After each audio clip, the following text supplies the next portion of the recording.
পালন করি, সিরাতুন নবীও পালন করি, তবে আগে মিলাদুন নবী, তারপরে সিরাতুন নবী। কথা কোন ঠিক কিনা?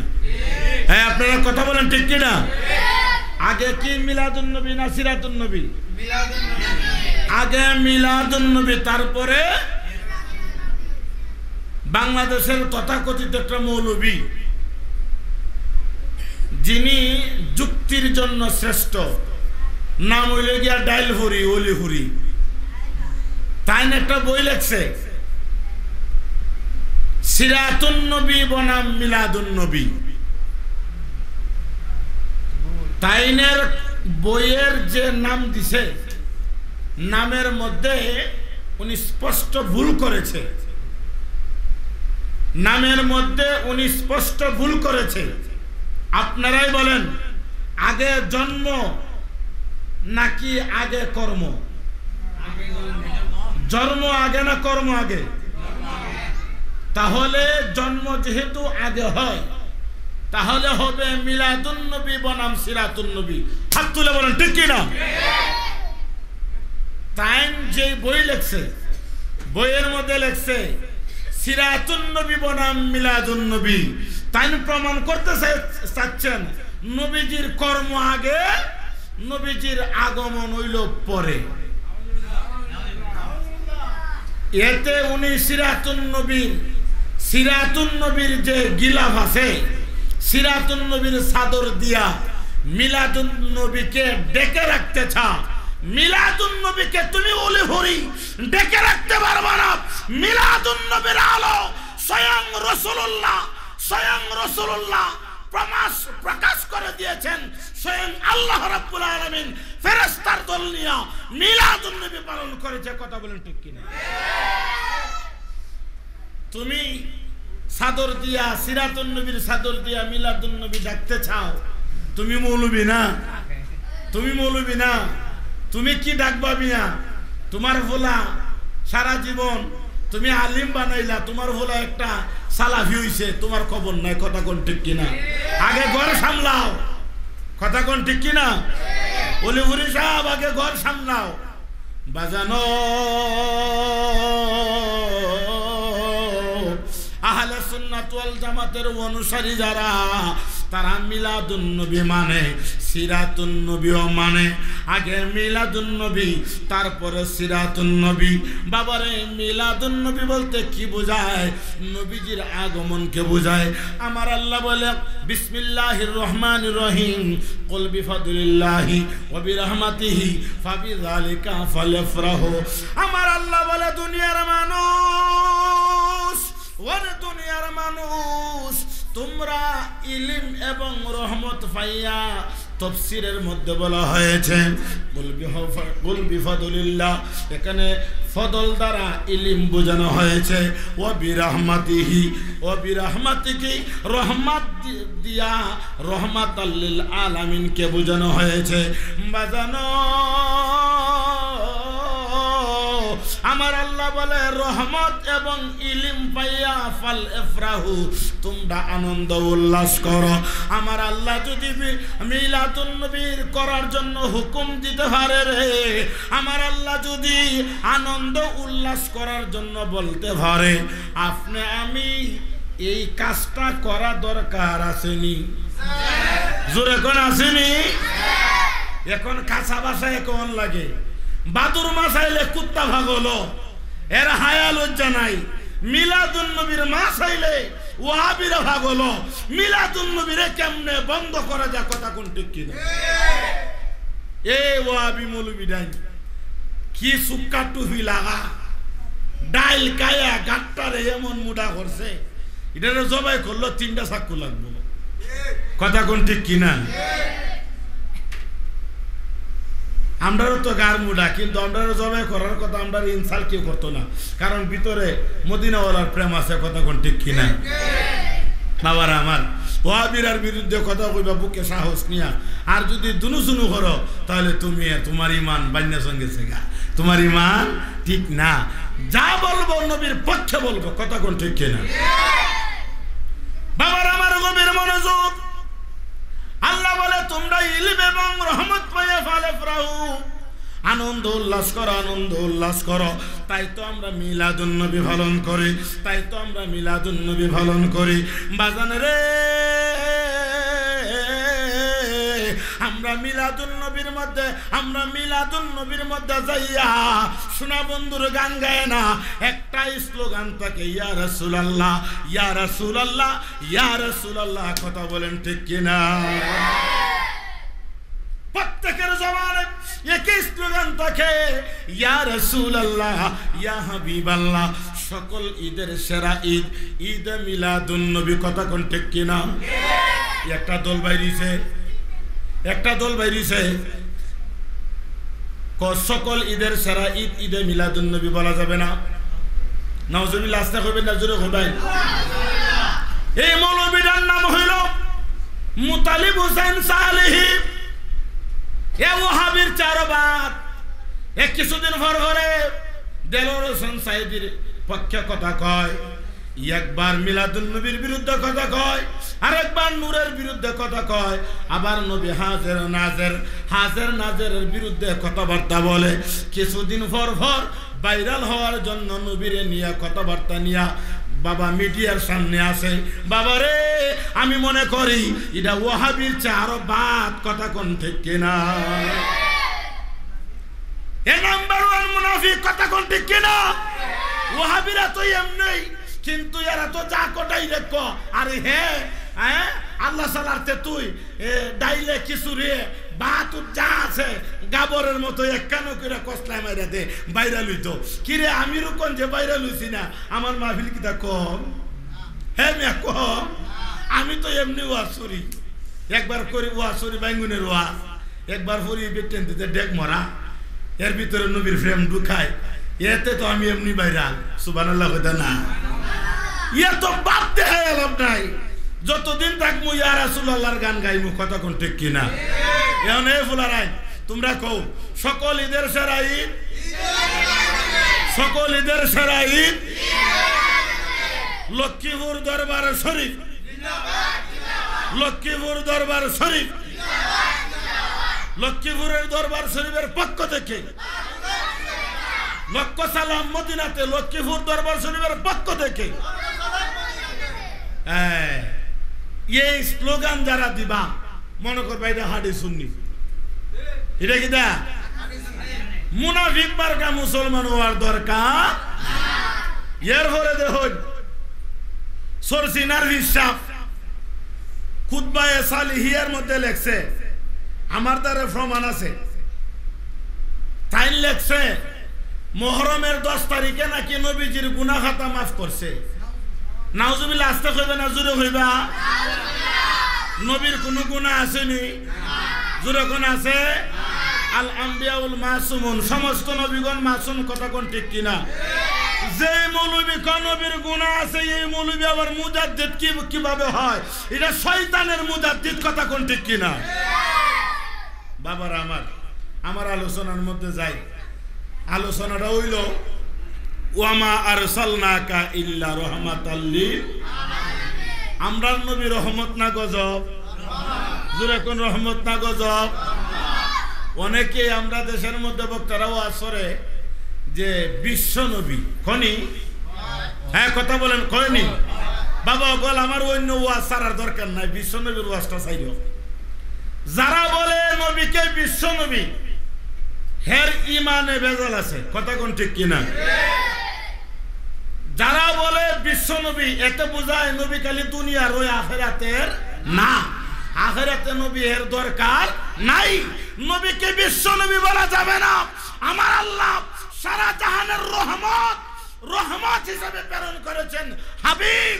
আমার সাল্লাকা ইল্লা রাহমাতাল লিল আলামিন, সমস্ত কুল কায়নাতের জন্য আপনাকে রহমত স্বরূপ পাঠিয়েছি। জিরো জিরো কোন সুবহানাল্লাহ। আল্লাহ বলে হাবিব, আমি যত জায়গার রব্বুল আলামিন, আপনি হাবিব হচ্ছেন তত জায়গার রহমাতাল লিল আলামিন। এখন যারা বলে নবীকে যে বিশ্ব নবী জনাবে বিশ্ব নবী, মনে করবা এটা বাইন্য সিংহ হুজুর, এটা ওয়াবি। হ্যাঁ, এটার ইমানও ভেজাল আছে। বিশ্বনবী বলা যাবে না। নবী হলেন সমস্ত জাহানের রহমত। কথা কোন ঠিক কিনা? বাবার আমার গভীর মনোযোগ। কেন নবী নবী করি রে? কেন আমার হেলালি হুজুর নবী নবী করে? কেন রাইহান জালালি নবী নবী করে? কেন মিজান রাজা কাদেরী নবী নবী করে রে? কারণ তোমার আমার প্রাণ পাখিটা যখন চলে যাবে, আদরের ভাই, আদরের ভাই লাশটাকে আঞ্জামে রে কিছুক্ষণ মায়া কান্দন খাদবে আর বলবে ভাই, ও ভাই তুমি আমাকে রেখে কোথায় চলে যাও? আর কাকে আমি ভাই বলে ডাকবো? কিছুক্ষণ পরে আদরের বোন ধরে আসবে, বোন ভাইকে আঞ্জা মেরে ধরে বারবার বিনাইয়া বিনাইয়া মায়ের কান্দন খাদবে, স্ত্রী কাঁদবে, আদরের সন্তানগুলি লাস্টের আঞ্জা মেরে ধরে আব্বু আব্বু আব্বু আব্বু বলে পেরেশান হয়ে যাবে। হায় রে হায়,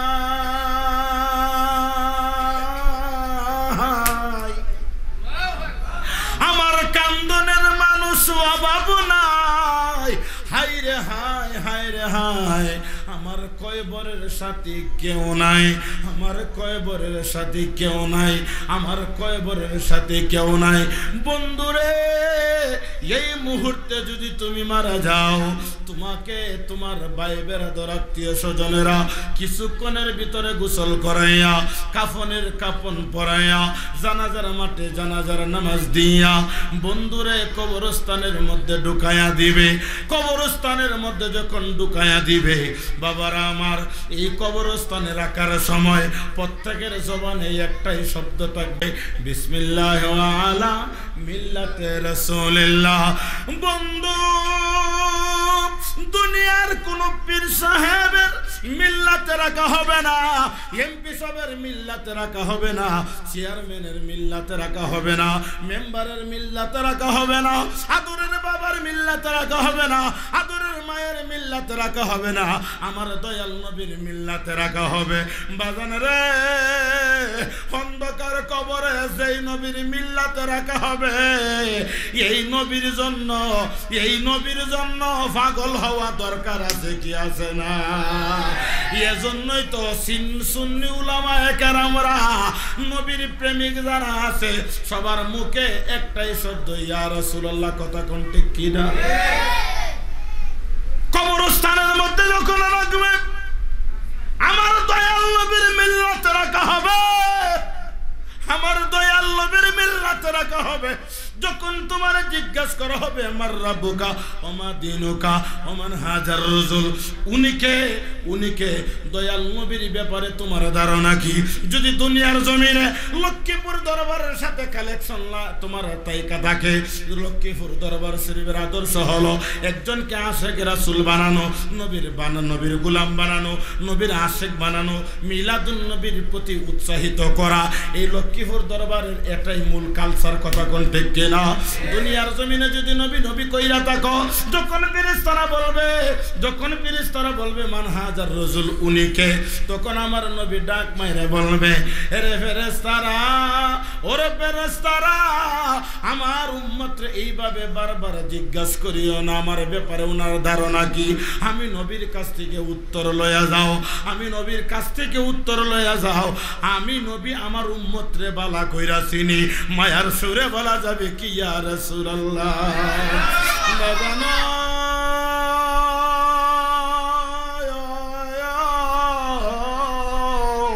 আপনি আমার নবী যদি কবরে তোমারে আমারে বলে আমি তারে চিনি, আমার দয়াল নবী যদি উম্মত বইলা স্বীকার করে রে, এই উম্মতের কি কোনো চিন্তা আছে? এই কথা বলেন আছে?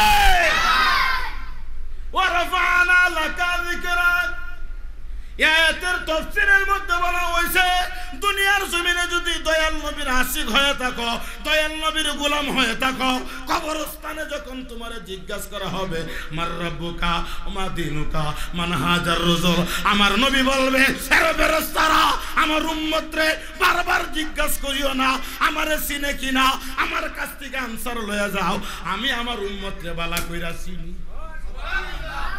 আমার নবী যখন এই উত্তর দিয়া দিবে সাথে সাথে সাথে সাথে সাথে সাথে জান্নাতি পোশাক পরাইয়া বাবা জান্নাতি ঘুম পাড়াইয়া দিবে ফেরেশতার দল। কথা কোন ঠিক কিনা?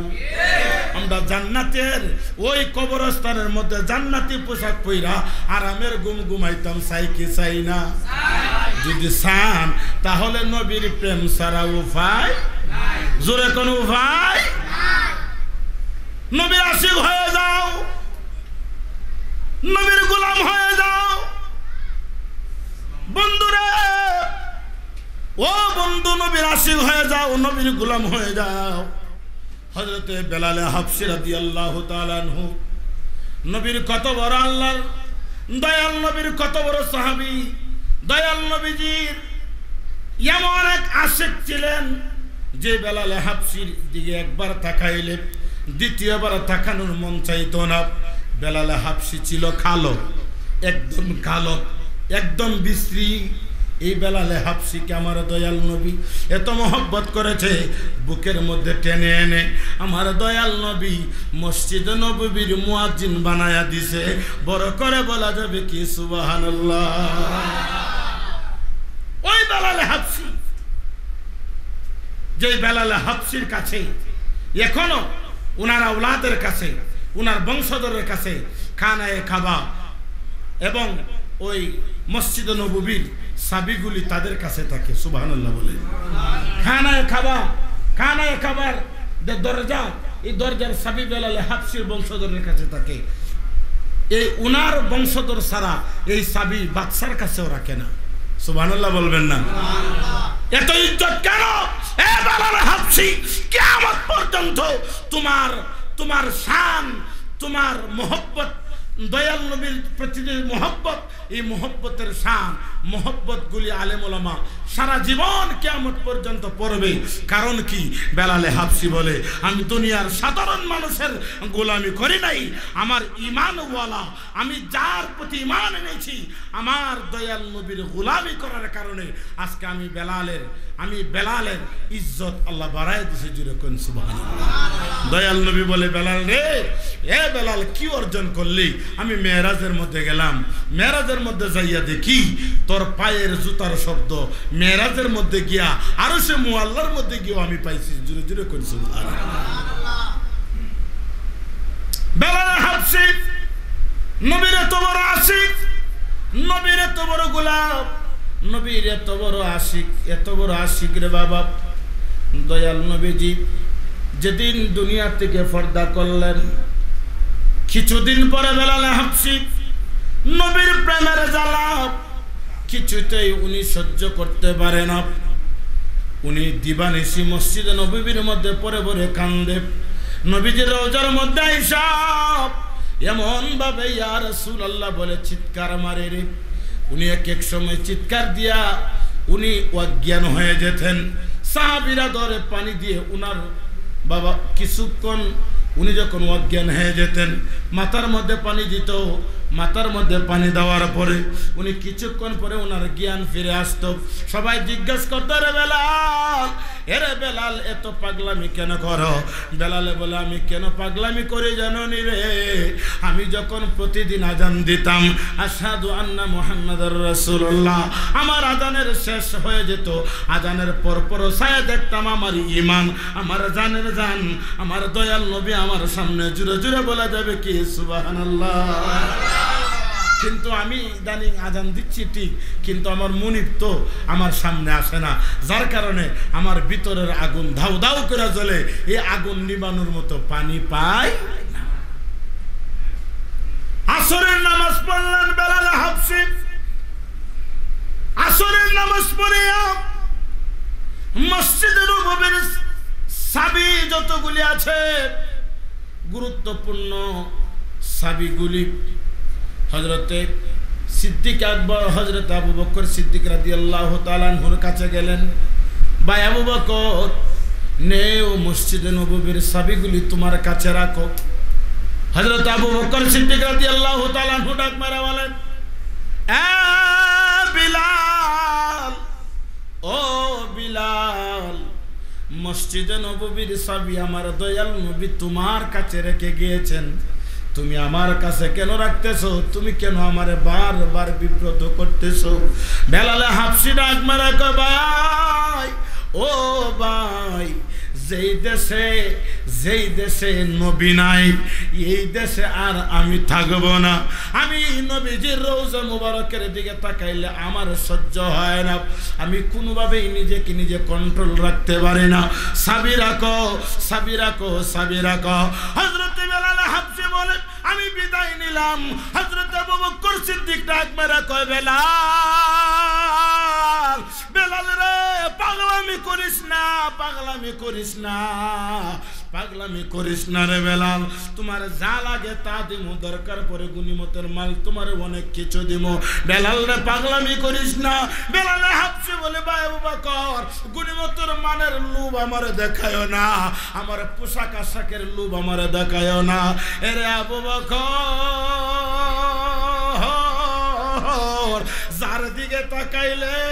যার দিকে তাকাইলে আমার অশান্তি মন শান্তি হয়ে যা। আজকে উনারে আমি 1 সপ্তাহ হয়ে গেল, আমি কিছুদিন ধরে ওই নবীরে দেখি না। আমি বেলাল সহ্য করতে পারি না। উনি চাবি দিয়া উনি ইয়ামেন শহরে চলে গেলেন। ইয়ামেন শহরে যাওয়ার পরে রে বাবা, উনি এই জায়গার মধ্যে কিছুদিন অবস্থান করলেন। কিছুদিন অবস্থান করার পরে স্বপ্নের মাধ্যমে আমার দয়াল নবী ডাক মারা কয়, বেলাল রে, আরে বেলাল, এত নিষ্ঠুর কিভাবে হইলে রে বেলাল? আরে বেলাল, কতদিন ধরে তোমার কণ্ঠের ওয়াজ শুনি না, তোমার কণ্ঠের আজান শুনি না। আরে বেলাল, ইয়া রাসূলুল্লাহর দমনে আমি শুনি না। এ বেলাল, এই ইয়ামেন শহরে আর তাইকো না, তাড়াতাড়ি আমি নবীর রওজার মধ্যে আয়। আমি নবীর রওজার মধ্যে আইসা মসজিদ নববীর মধ্যে আজান দে, তোমার আজান শোনার জন্য আমি নবী রওজা মুবারকে তাইকা অপেক্ষা করতেছি। মায়ার সুরে বলা যাবে কি, ইয়া রাসূলুল্লাহ। হযরত বেলাল হাফসি এই সবন দেখার সাথে সাথে ঘুম থেকে সজাগ হয়ে গেল। ঘুম থেকে সজাগ হয়ে উনার সাথে যে ব্যাগ ছিল, ব্যাগের দিকে লক্ষ্য করে নাই। উনি দূর থেকে ইয়ামেন শহর থেকে দৌড়তে উনি মদিনাতুল মুনাওয়ারার উদ্দেশ্যে রওনা হয়ে গেলেন।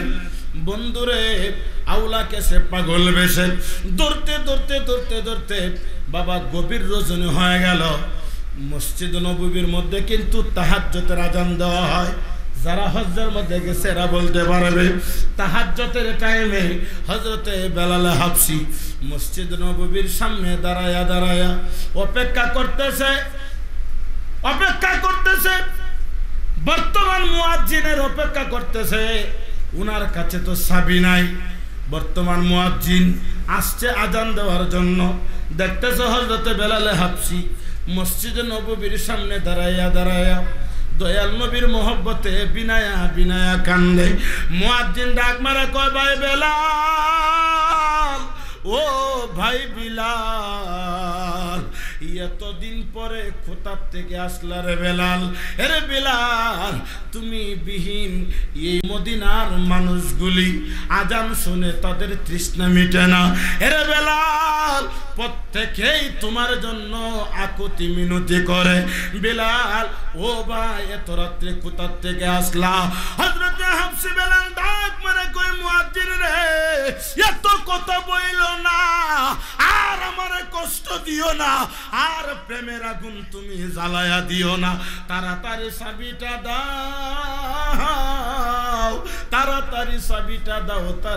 চাবিটা দাও, মসজিদে নববীর মধ্যে আজান দিয়া আমি আমার নবীরে খুশি করতাম চাই। চাবিটা যখন দিয়া দিলেন, দৌড় মাইরা মসজিদ নববীর ভিতরে চলে গেল। যখন মসজিদ নববীর ভিতরে চলে গেলেন, দয়াল নবী যেই জায়গার মধ্যে দাঁড়ায়া নামাজ পড়তেন, এই জায়গাটার মধ্যে সাজদার মধ্যে পইরা হযরত বেলাল হাফসি কান্দে আর বলে, নবী গো, প্রতিদিন আজান দিতাম, আজান দেওয়ার পর নজর কইরা দেখতাম আপনি নবী মসজিদে নববীর ভিতরে প্রবেশ করছেন, এই জায়গার মধ্যে আপনি দাঁড়ায়া দাঁড়ায়া নামাজ পড়তেন। ইয়া রাসূলুল্লাহ, নবী গো, কোন জায়গার মধ্যে গেলে আপনার আমি প্রাণ ভরে দেখতে পাবো? আকুতি মিনতি করে কান্দে। সাহাবী ডাক মারে, কই ভাই বেলাল, তাড়াতাড়ি আজান দাও, তাহাজ্জুদের আজানের সময় হয়ে গেল। উনি বলে, আমি তো আজান দিব, ভালো কথা, আমার আজানের ধ্বনি শুনে আমার নবীনি আমার সামনে আসবে। বাইরে আমার যে আজান দেওয়ার জন্য আকুতি মিনতি করতেছ, আমি আজান দিয়া কাকে শোনাবো? কার দিকে তাকায় আমার দয়াল নবীর চেহারায় আনোয়ারের তৃষ্ণা মিটাবো? তারা বললেন, আপনি আজান দেন। কিছুক্ষণের ভিতরে সমস্ত মদিনাবাসী জেনে গেল বেলাল হাবশী গভীর রজনীতে মসজিদ নববীর মধ্যে প্রবেশ করেছে। সবাই দৌড়ে দৌড়ে আসতেছে, বেলাল হাবশীকে বলে, এরে বেলাল আজান দেও, এরে বেলাল আজান দেও, এরে বেলাল আজান দেও। বেলাল হাবশী আজান দেয় না। হযরত ইমাম হাসান আর হুসাইন রাদিয়াল্লাহু তাআলা আনহুমা ডেকে ডেকে বলতেছে, ভাই বিলাল, আমাদেরকে রাইকা কোথায় গেছিলা? আমরা দয়াল নবীর নাতি, তোমাকে অনুরোধ করতেছি আজান দেও, আজান দেও। তোমার আজান শোনার জন্য মসজিদে নববীর যত মুসল্লি আছে সবাই অপেক্ষা করতেছে। বড় করে বলা যাবে কি সুবহানাল্লাহ? কারো কোনো মিনতি উনি রাখলেন না। ইমাম হাসান হুসাইন রাদিয়াল্লাহু তাআলা আনহুমা যখন বললেন যে আপনি আজান দেন, তাদের দাবি তাই অমান্য করতে পারছে না। সুবহানাল্লাহ। দাঁড়ায়া গেলেন। যখন আল্লাহু আকবার, আল্লাহু আকবার, আশহাদু আল্লা ইলাহা ইল্লাল্লাহ, আশহাদু আল্লা ইলাহা ইল্লাল্লাহ, আশহাদু আন্না মুহাম্মাদুর রাসূলুল্লাহ বললেন, বন্ধু বেলাল হাবশী একবার বইলা, দ্বিতীয়বার যখন বলবে উনি আর দাঁড়ায়া থাকতে পারলেন না। সাথে সাথে অজ্ঞান হইয়া মসজিদে নববীর ভিতরে পড়ে গেছে। মায়ার সুরে বলেন, ইয়া রাসূলুল্লাহ। সাহাবীরা আতঙ্কিত হয়ে গেল। সাহাবীরা হযরত বেলাল হাবশীকে আঞ্জামের ধরে বিনায়া বিনায়া কান্দে। একদলে মাথার মধ্যে পানি দেয়। বেলাল হাবশীকে সবাই কুলে নিয়ে নবীজির রওজার সামনে নিয়ে যখন রেখে দিলেন, অল্প কিছুক্ষণের ভিতরে জ্ঞান চলে আসলো, উনার জ্ঞান ফিরিল। বেলাল হাবশী ডাক মেরে বলে, মদিনাবাসী রে, তোমরা সাক্ষী থাকো,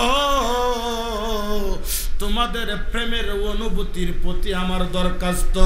আর কোনোদিন বলিও না আমি মসজিদে নববীর ভিতরে আজান দেওয়ার জন্য। আমি আজান দিলে টিকতে পারি না রে। আমি আজান দিলে মদিনাওয়ালা শুনতো। এই আজান আমি তো আর আমার দয়াল নবীরে দেখি না, আমার নবী তো আমার সামনে দেখি না। আমি আর আজান দেব না, আমি আর আজান দেব না। যতদিন বেঁচে থাকি বাকি জীবন নবীর রওজার মধ্যে কাটায়া দিতাম চাই। আজান দেওয়া ব্যতীত বড় করে বলা যাবে কি সুবহানাল্লাহ।